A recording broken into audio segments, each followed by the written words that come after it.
Here we go, here we go. We are going to make two D10s today. Hello, I'm Conan.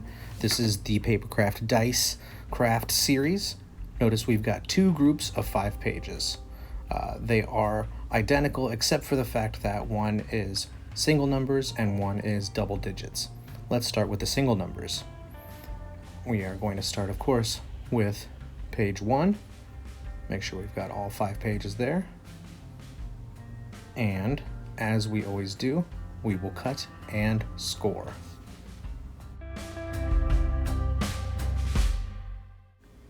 If you are new and this is the first time you're attempting to make some dice, you might want to go and review some of the other videos just because the techniques that we use in those, we use in this as well.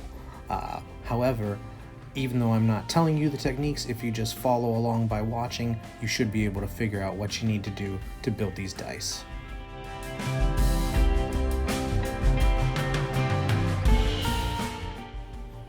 Now I've got my trusty scoring stick, so I can drag this through all the dotted lines and make it easier to fold. However, later in the video I will show you an advanced technique for cutting and scoring.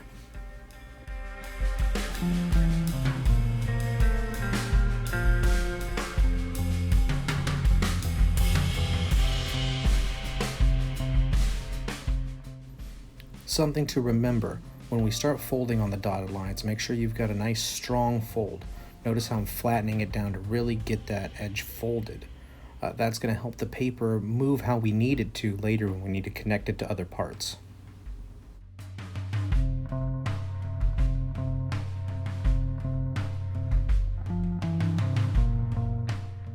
Let's speed up this cutting.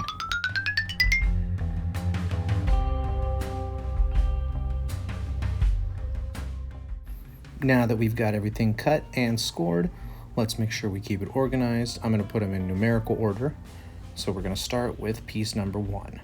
What is the lowest number that connects to piece number 1? There we go, number 4. So we are going to find number 4 and find the tab that says attach 1 here, and we're going to attach 1 to 4 there.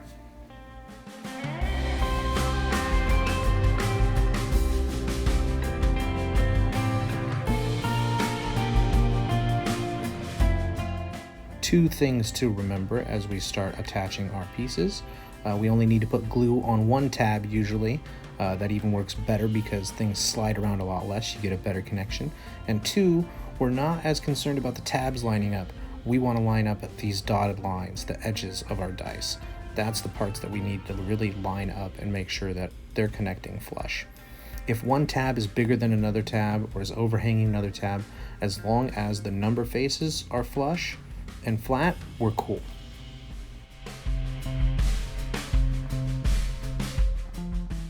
All right, continuing, the next lowest number I have that connects to both of these is 6. So I'll start by connecting it to the 1 with the short tab, and then the long tab connects to the 4.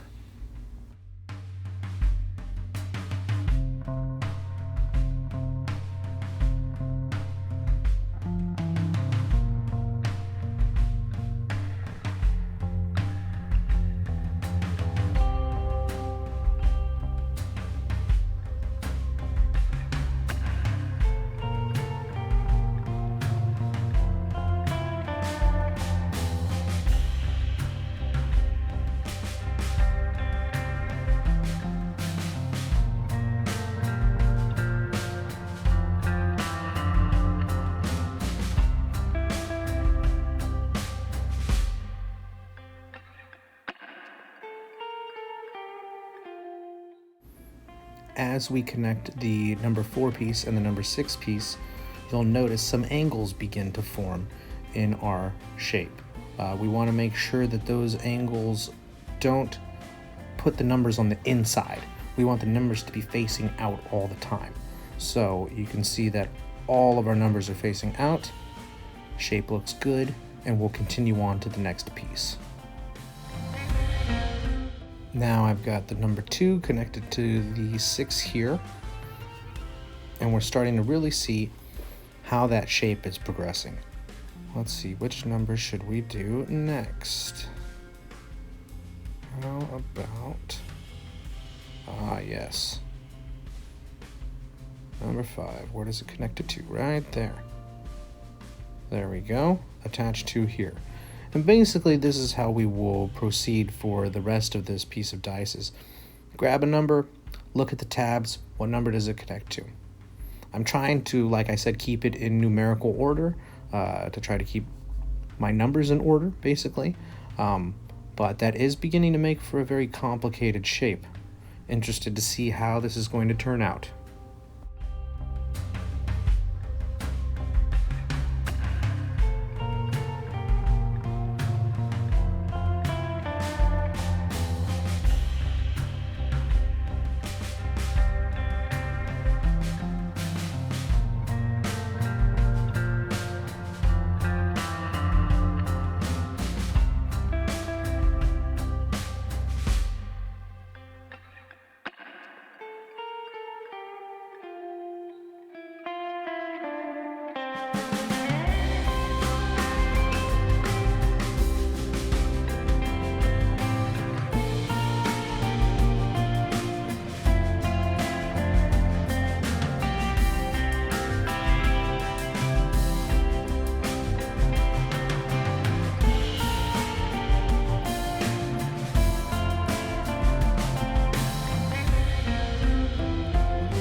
As you can see, as our shape progresses, it does start to get a little bit tougher to get your hands in there to get those seams done correctly.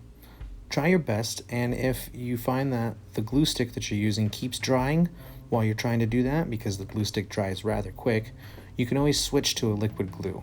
I don't like to use it because it's a lot messier, so I only use it when I have to, but if you need to, that's okay.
Now that we've got a fair amount of these connected, I wanted to go over some of the technique that I'm using here. I'm trying to keep this piece open for as long as possible. That's why I'm connecting things on different areas. Try to get everything connected, and then I'll try to put it together. Of course, we want to leave that 0 spot open for last, so that no matter what, we always have access to the inside of the dice in case we need to tighten up a seam or when we're still putting things together as we are now.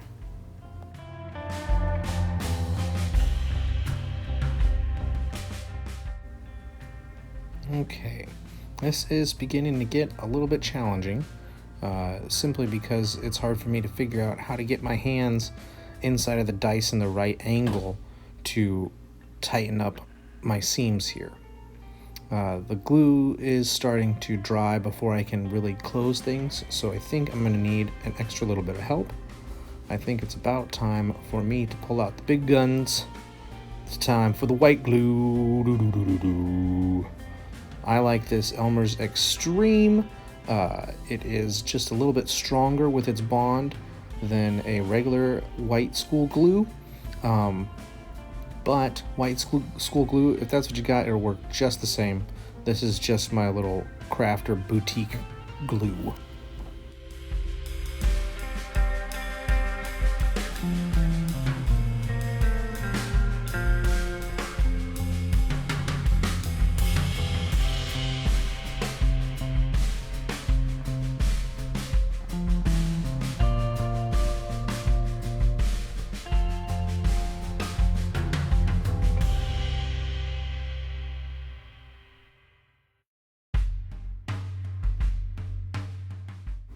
That glue is really doing the trick.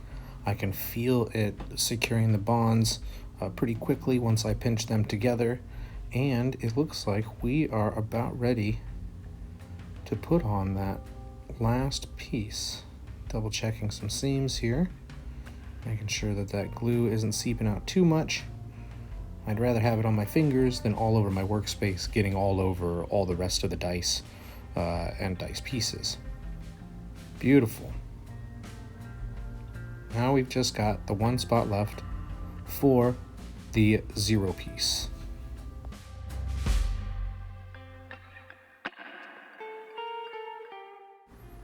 You may be saying, well, there's 4 tabs there and there's only 1 tab on the 0 piece. The other tabs are there to be a base for the piece to land on. So glue that 1 tab to the 4. That's where it's supposed to glue. You can go ahead and fold it out just like that to get that nice firm connection between the tabs. And then you want to make sure that you've got your tabs in the right position. So there, that's going to fit real nice. Very good, but we want to make sure that we've got a good base with those tabs. So before I put too much glue on there, I'm going to flip this on top so it's resting on the tab we already glued, and make sure that everything's got a little strong support there. When you draw a line of glue like this, it's called drawing a bead of glue. And so you want a nice thick bead, but you don't want too much. I try not to get too much overspill with the glue these days, just because I've made so many messes. But with that liquid glue, we just want to make sure to put some good pressure on those tabs there on the edges of this piece, and we should have a full D10 ready momentarily.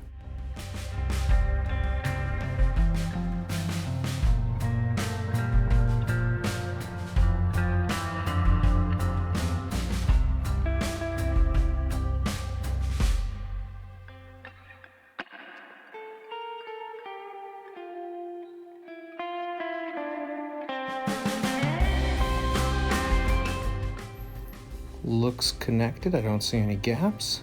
Feels pretty strong. Let's give it a spin. Take it for a roll. Yeah, works well. Don't forget to close your glues. I've lost many a glue leaving it open. Always good to conserve your materials when possible. All right, so there is our first D10. Now, you may notice there's a whole nother group of papers.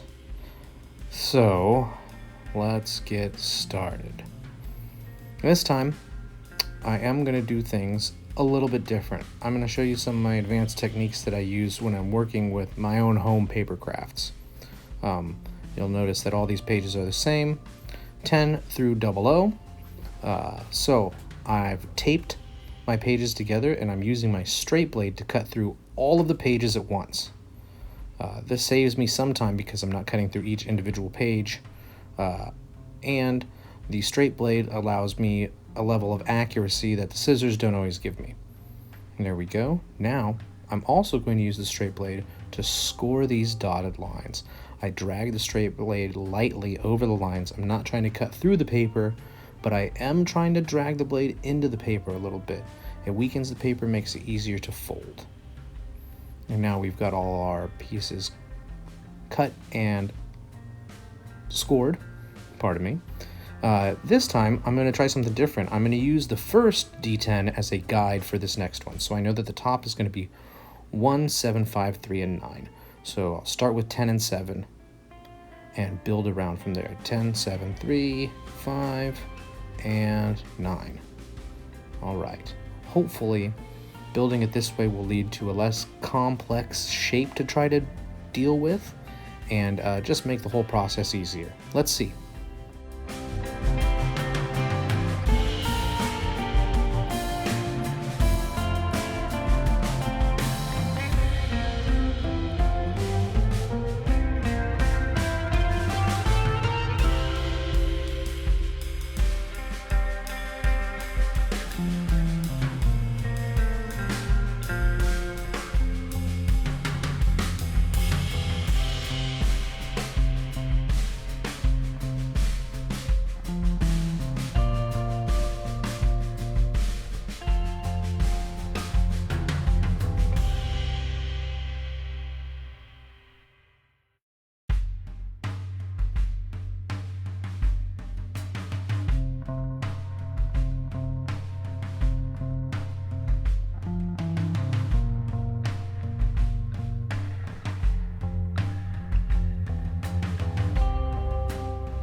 Wow, did that ever work better? Having that D10 as a guide really made things easier.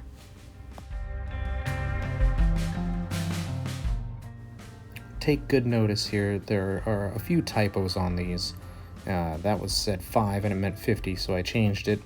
You don't really have to write that on there, I was just kind of goofing, but take note that sometimes they leave the zeros off the numbers, unfortunately.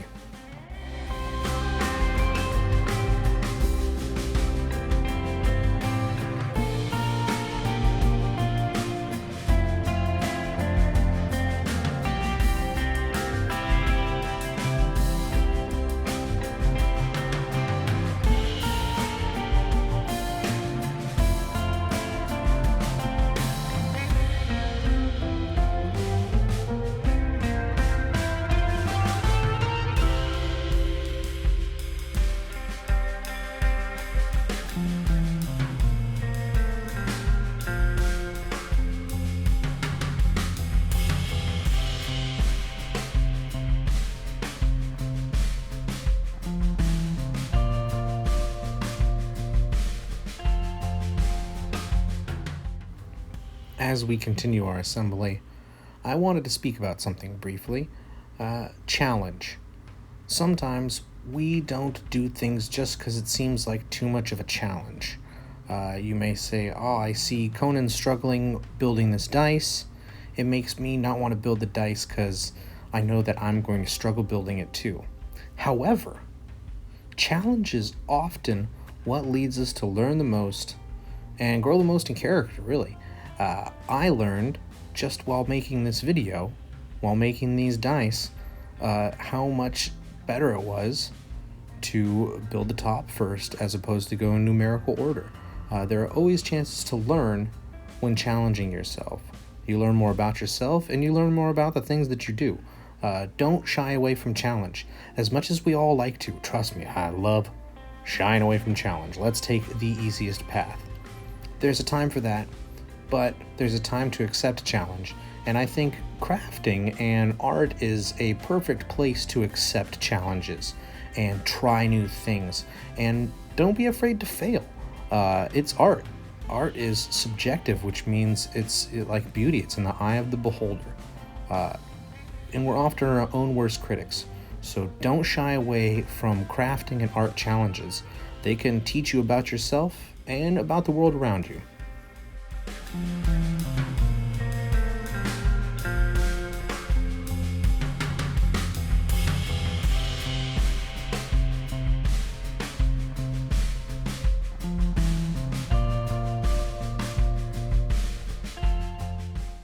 I have to say, this was a much more user-friendly way to build this.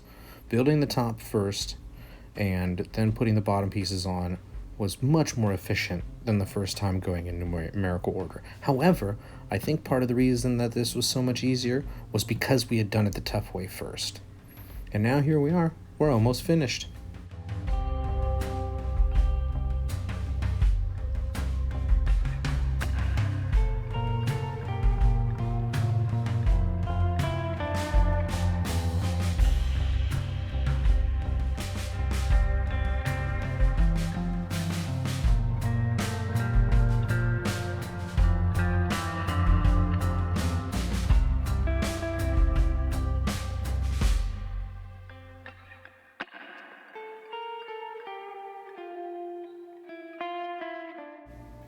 With the last tab attached, it's time for the white glue. You might notice I'm spreading it with the tip of the glue bottle.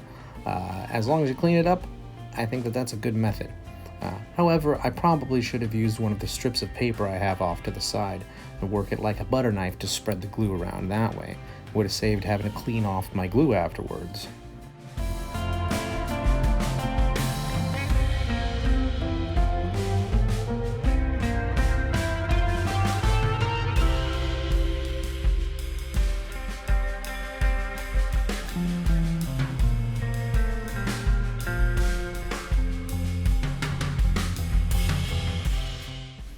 That is looking pretty good, but there is a little bit of an overhang. However, because this is the last piece, that's okay. You just trim the edges off and it should be fine.